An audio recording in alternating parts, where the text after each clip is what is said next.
מדבר יורם מחברת סיסטם אייר. חברת סיסטם אייר היא עובדת בארץ על ידי חברת מזוז חשמל, בין 45 שנות ניסיון.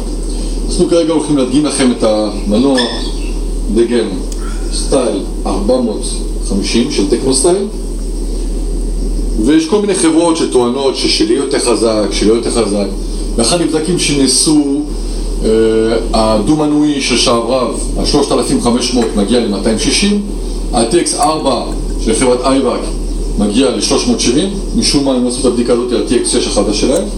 אנחנו עכשיו נעשה לכם את הבדיקה האמיתית.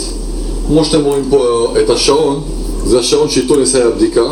זאת אומרת, מבחינתנו זה לא שעון אחר, זה דבר הכי אמיתי שיכול להיות בבדיקה. אנחנו נדליק את המנוע. יש לו התחלה איטית, המנוע הזה, הוא שומר על המנוע. נדליק את זה לשאיבה, ונראה בכמה הוא מגיע.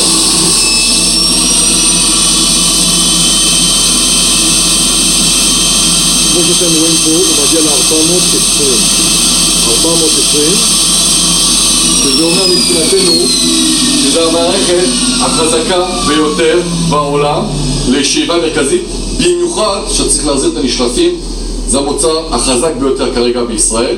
שבוע הבא מגיע 450 דגם מנוע מכופל בכוח, זאת אומרת אנחנו כבר פי 2, נכון, עד עכשיו הוא פי 1.5 מהשחקנים האחרים, אנחנו נהיה כבר פי 2.5. קנייה טובה לכולכם והצלחה.